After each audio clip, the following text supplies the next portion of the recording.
Welcome to Sana online classes. So आज की video होने वाली है टाइप्स ऑफ मैट्रिसेस के बारे में।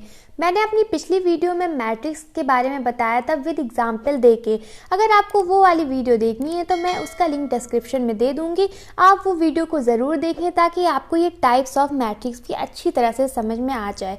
चलिए वीडियो शुरू करने से पहले अगर आप इस चैनल पर नए हैं तो इस चैनल को सब्सक्राइब कर लें, और जिसने सब्सक्राइब किया है तो बहुत अच्छी बात है। चलिए स्टार्ट करते हैं इस वीडियो को। तो सबसे पहले देखते हैं कि टाइप्स ऑफ मैट्रिक्स का पहला टाइप क्या है। पहला टाइप है row matrix. If the matrix has only one row and any number of columns it is called a row matrix. इस रो मैट्रिक्स में ये कहा गया है कि इस मैट्रिक्स में होता है कि सिर्फ एक रो होती है, one row and any number of column, मतलब कॉलम कई सारी हो सकती है पर रो एक ही होनी चाहिए। तो अब हम इसके एग्जाम्पल को देख लेते हैं। अब देखिए यहाँ पर जो रो है आप देख सकते हैं, यहाँ पर रो जो है वो सिर्फ एक ही है। मैंने अपनी पिछली वीडियो में आपको रो और कॉलम भी एक्सप्लेन किया था कि रो क्या होता है, कॉलम क्या होता है। तो अब आप देखिए कि यहाँ पर रो एक ही है और कॉलम कई सारे हैं, कि कॉलम देखिए ये भी है, ये भी हो सकता है, ये भी हो सकता है, ये भी, तो पर रो एक ही दी गई है। तो इसलिए ये रो मैट्रिक्स का एग्जाम्पल हम इस तरह लिख सकते हैं। अब आप सोचेंगे कि यहाँ पर मैंने 1x6 क्यों लिखा है। तो हम हमेशा रो को m से डिनोट करते हैं और कॉलम को n से डिनोट करते हैं। तो यहाँ पर देखिए रो कितनी है, 1 है, और कॉलम कितने हैं, 1 2 3 4 5 6। सो दैट्स वाई मैंने यहाँ पर 6 लिखा है। तो हमेशा जब हम कोई इस तरह की मैट्रिक्स लिखते हैं तो हम उसका इस तरह m क्रॉस n के फॉर्म में हम ये भी लिख देते हैं कि कितना रो है और कितना कॉलम है। तो जैसे कि यहाँ पर 1 रो है और 6 कॉलम है। आई थिंक आपको यहाँ तक समझ में आ गया होगा।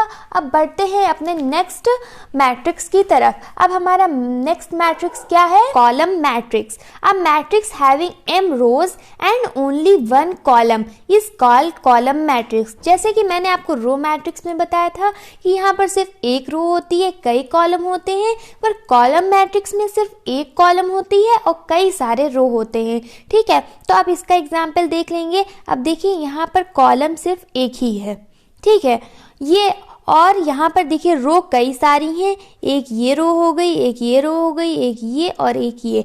तो अब हम इसको इस तरह लिख देंगे, ये कॉलम मैट्रिक्स का फॉर्मूला है। अब यहाँ पर देखिए 4x1 लिखा है।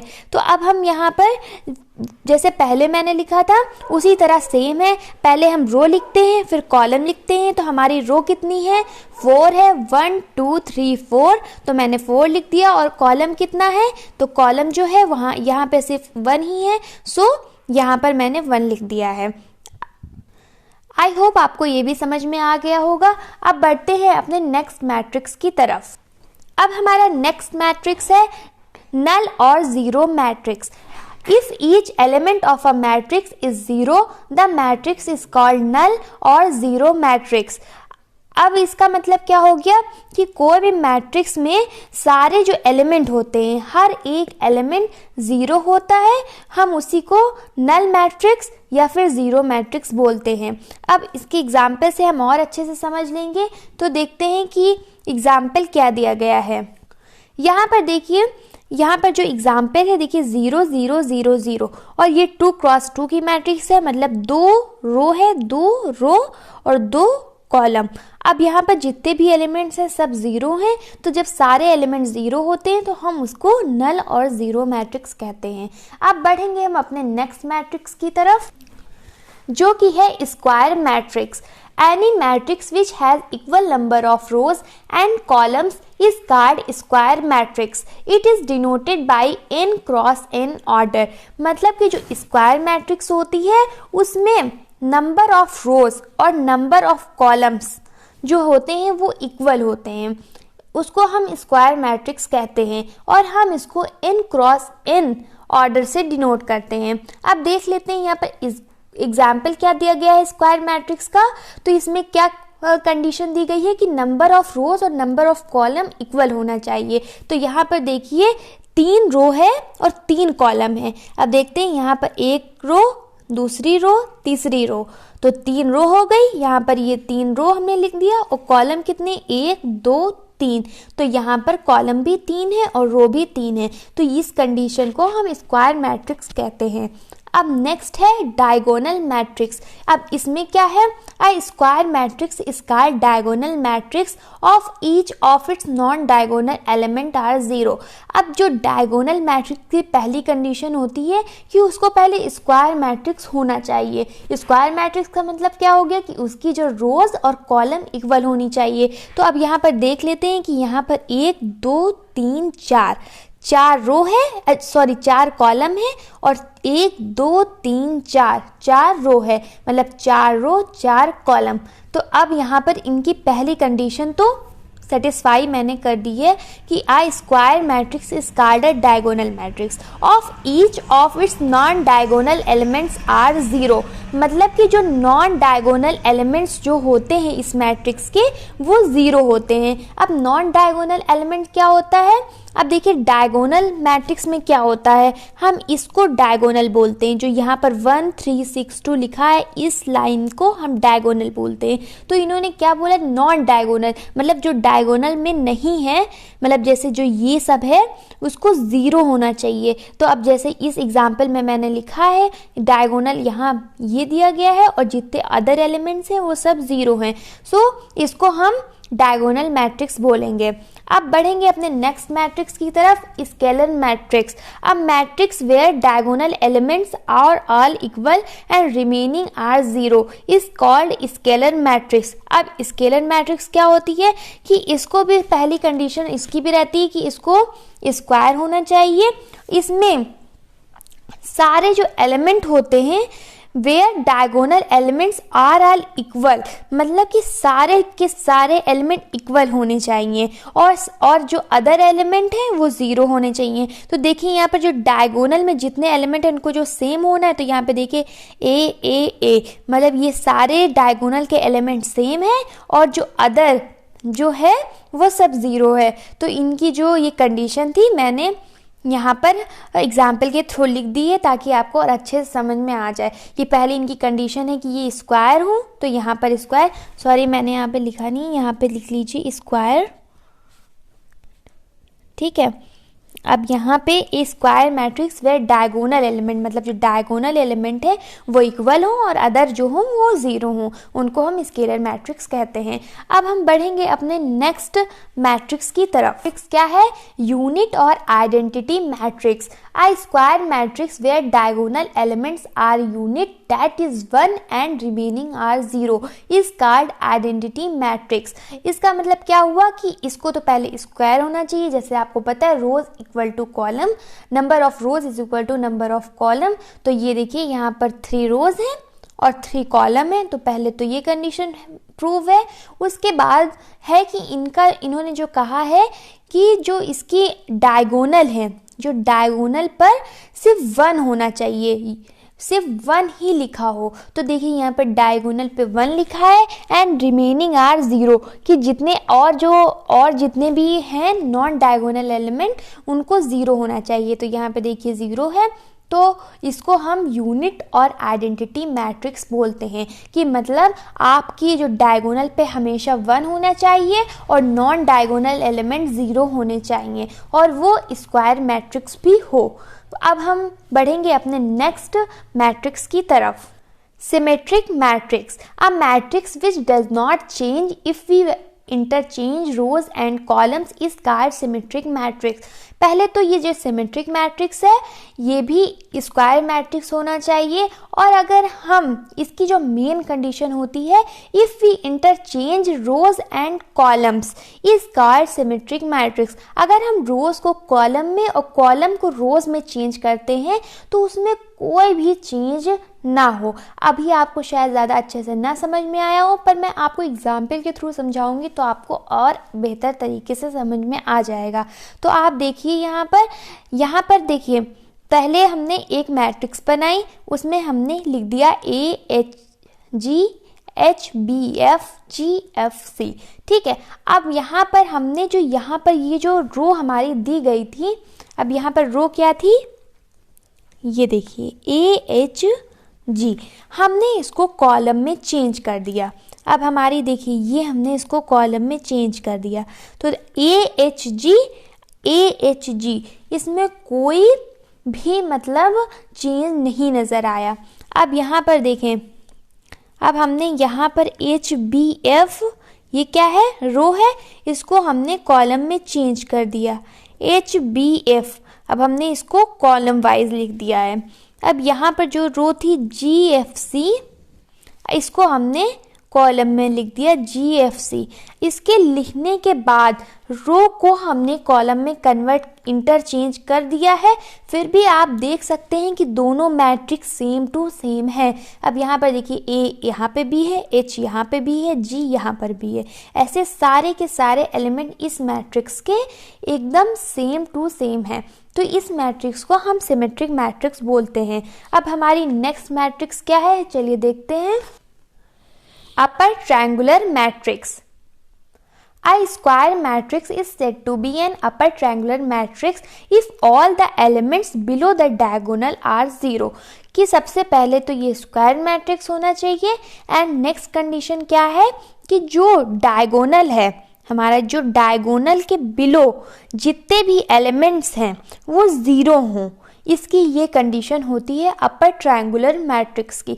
तो अब यहाँ पर देख लेते हैं कि पहले तो ये स्क्वायर मैट्रिक्स है, 3x3 का मतलब 3 रो है, 3 कॉलम है, एक कंडीशन प्रूफ। अब सेकंड क्या है कि ये triangular matrix if all the elements below the diagonal are 0, कि जितने, देखिए यहाँ पर आप देख सकते हैं कि ये पहले तो ये डायगोनल है, इसके नीचे के जितने भी एलिमेंट्स हैं वो 0 हैं, और इसके ऊपर के जितने भी एलिमेंट्स होंगे वो कोई ना कोई नंबर होगा, कोई भी नंबर होगा, 0 वो ऊपर नहीं हो सकता है, बाकी सारे के सारे इधर नीचे के 0 होंगे। तो इसी को हम अपर ट्रायंगुलर मैट्रिक्स बोलते हैं। अब हमारी नेक्स्ट मैट्रिक्स क्या है, चलिए देखते हैं। Lower triangular matrix. A square matrix is said to be lower triangular matrix if all elements above the principal diagonal are 0. इसका अपर ट्रायंगुलर मैट्रिक्स के ये अपोजिट है। जैसे उसमें जितने भी एलिमेंट्स होते थे अपर ट्रायंगुलर मैट्रिक्स में, वो जितना भी डायगोनल के जितने नीचे वाले सारे एलिमेंट्स 0 होते थे, यहाँ पर उल्टा है। यहाँ पर डायगोनल के ऊपर के जितने भी एलिमेंट्स हैं वो 0 हैं। तो बस इतना ही फ़र्क है इन दोनों में, बाकी सब सेम है। तो आप इसको इस तरह भी कर सकते हैं। अब ये आप एग्जाम्पल दिया गया है, आप इसको नोट डाउन कर सकते हैं। नेक्स्ट है equal matrix. Two matrices A and B are said to be equal if A and B have the same order and their corresponding elements be equal. इसका मतलब ये होगा कि अगर दो मैट्रिक्स दिया गया है A and B, ये तब इक्वल कहलाएंगे जब इनके A and B में जितने भी एलिमेंट्स हैं वो एग्जैक्टली सेम टू सेम लिखे हों। अब जैसे कि आप यहाँ पर देख सकते हैं कि यहाँ पर देखिए A ये मैट्रिक्स है, ये B मैट्रिक्स है, यहाँ पर 4 लिखा है, यहाँ पर भी 4 लिखा है, यहाँ पर -2 लिखा है, यहाँ पर भी -2, यहाँ 3, यहाँ 3, यहाँ पर 9, यहाँ पर 9। मतलब दोनों मैट्रिक्स के जितने भी एलिमेंट्स हों वो इक्वल होने चाहिए।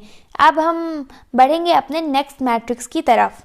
नेक्स्ट मैट्रिक्स है हमारी सिंगुलर मैट्रिक्स। अब matrix A is said to be singular if mod A is equal to 0। तो इसमें यह है कि अगर सिंगुलर मैट्रिक्स तब होता है जब mod A is equal to 0। अब मैं आपको ये एक्सप्लेन करने वाली हूँ कि मॉड A निकलता कैसे है। तो चलिए मैं आपको एग्जाम्पल के थ्रू समझाती हूँ। तो यहाँ पर एग्जाम्पल दिया गया है, यहाँ पर एक एग्जाम्पल है। मैंने यहाँ पर कोई भी मैट्रिक्स आपको इस तरह दी जाएगी, जब आपका मॉड A 0 निकल जाए तो समझ लीजिए वो सिंगुलर मैट्रिक्स है। तो ये एक मैट्रिक्स दी गई है, चलिए इसको सॉल्व करते हैं। मॉड A कैसे निकलता है? तो मॉड A को निकालने के लिए सबसे पहले आप जो फर्स्ट रो जो दी गई है, यहाँ पर जो फर्स्ट रो है, ये पहले सबसे पहले क्या दिया गया है +2। यहाँ पे तो ये पूरी ये एक रो है जो फर्स्ट रो है हमारी, तो सबसे पहला क्या है +2, तो हम यहाँ पर +2 लिख देंगे। ठीक है। अब यहाँ पर हम देखते हैं कि जो इसके सामने की जितनी ये रो है और इसके सामने का ये वाला जो कॉलम है, हम इसको हाइड कर लेंगे। हमारा इससे कोई भी मतलब नहीं रहेगा। जब हम इसको और इसको बंद कर देंगे तो हमारा कितना बचेगा, सिर्फ ये एलिमेंट, ये एलिमेंट, ये एलिमेंट, ये एलिमेंट ही बचेगा। ठीक है, तो हम क्या काम करेंगे कि इसको और इसको, ये दो जो है इनको और इनको क्रॉस मल्टीप्लाई कर लेंगे। जो ये हैं ये दिए गए हैं, इनको क्रॉस मल्टीप्लाई कर लेंगे तो -3 वन ज़ा -3 हो जाएगा और यहाँ पर बीच में माइनस का साइन लगेगा। तो माइनस का साइन हम लगा देंगे, पर हम आगे का प्रोसेस सॉल्व करते हैं तो आपको समझ में आ जाएगा कि यहाँ पर मैंने प्लस क्यों लिखा है। तो यहाँ पर पहले माइनस होगा, पर जब -1 × 4 होगा तो -4 आएगा, तो माइनस माइनस प्लस हो जाएगा। सो दैट्स वाई यहाँ पर 4 लिखा है। अब नेक्स्ट कंडीशन क्या है, तो यहाँ पर जब मैट्रिक्स हम ए मॉड निकालते हैं तो पहला इसका होता है, पहले हम प्लस लेते हैं, फिर माइनस लेते हैं, फिर प्लस लेते हैं, फिर माइनस लेते हैं, फिर प्लस लेते हैं, ये ऐसे ऐसे चलता रहता है। तो अब पहले तो हमने यहाँ पर प्लस लिया था, अब नेक्स्ट कंडीशन है हमको यहाँ पर माइनस लेना है। लेकिन आप सोच रहे हैं यहाँ प्लस कैसे हो गया, जब हमने यहाँ पर माइनस लिया तो यहाँ पर पहले से ही माइनस लिखा हुआ था, तो माइनस माइनस प्लस हो गया, तो यहाँ पर हो गया +3। तो यहाँ पर +3 हमने यहाँ पर लिख लिया। अब मैंने जैसे आपको इसमें बताया था, तो आप इस वही कंडीशन को इसमें भी फॉलो करेंगे। तो अब आप देखिए कि इसके सामने की जो कॉलम है और ये वाली रो को हाइड कर देंगे। जब हम इसको यहाँ पे बंद करेंगे और ये बंद करेंगे तो हमारे पास कौन सा एलिमेंट बचेगा, ये बचेगा, ये बचेगा, ये बचेगा, ये बचेगा। तो अब हम इसको क्रॉस मल्टीप्लाई कर लेंगे, तो 2 × 1 = 2 और 0 × 4 = 0, तो 2 - 0 हो गया। अब यहाँ पर हमारा लास्ट एलिमेंट है, तो फिर जैसे यहाँ पर प्लस पहले था, फिर यहाँ पर हम माइनस लेंगे, फिर क्या होगा, प्लस होगा। तो हमारा यहाँ पे कोई साइन नहीं था, सो एकदम यहाँ पर अच्छे से हमने 4 लिख दिया है प्लस में। अब यहाँ पर फिर से हम वही कंडीशन लगाएंगे, इसके सामने की जो कॉलम है वो हम हाइड कर देंगे, इसके सामने की रो को हाइड कर देंगे। तो अब हमारे पास फिर से अगर हम इसको हाइड करते हैं और इन दोनों को हाइड करते हैं तो हमारे पास बचता है ये और ये जो कि पहले से है, और ये वाला और ये वाला बचता है ये। तो अब यहाँ पर 2 × -1 तो -2 आंसर आएगा, और यहाँ पर 0 × -3 तो 0 आंसर आएगा, तो -2 -0। अब हम इसको सॉल्व कर लेंगे। तो हमने यहाँ पर आप सोच रहे होंगे प्लस क्यों लगाया था, सॉरी मैंने यहाँ पर गलती से माइनस कर दिया था, सो दैट्स वाई मैंने यहाँ पे प्लस किया, यहाँ पर प्लस किया, यहाँ पर प्लस किया। वैसे प्लस कभी लिखा नहीं जाता है, मैंने गलती से माइनस लिख दिया था, सो मैंने इस वजह से इसको प्लस कर दिया ताकि आपको कोई दिक्कत ना हो। सो यहाँ पर मैंने 2 लिख दिया, यहाँ पर मैंने 4 में से 3 जाएगा, 1 बचेगा, प्लस का साइन है, सो दैट्स वाई यहाँ पर माइनस नहीं लगेगा। उसके बाद +3, यहाँ पर 2 - 0 2, और यहाँ पर +4, यहाँ पर -2 -0 -2। अब यहाँ पर 2 × 1 = 2, 3 × 2 = 6 प्लस में, और यहाँ पर 4 × 2 = 8 पर माइनस में, प्लस माइनस माइनस -8। अब यहाँ पर हम 2 और 6 को प्लस करेंगे तो यहाँ पर 8 हो जाएगा, +8 और -8 0। सो यहाँ पर मॉड ए जो निकल गया है वो हमारा 0 निकल गया है। सो ये है हमारे टाइप्स ऑफ मैट्रिक्स। हमने सारे के सारे टाइप्स पढ़ लिए हैं। अगर आपको ये वीडियो पसंद आई हो, अगर आपको ये वीडियो यूज़फुल लगी हो तो प्लीज़ इस वीडियो को लाइक करें, कमेंट करें, शेयर करें एंड मेरे चैनल को सब्सक्राइब करें। Thank you for watching my video.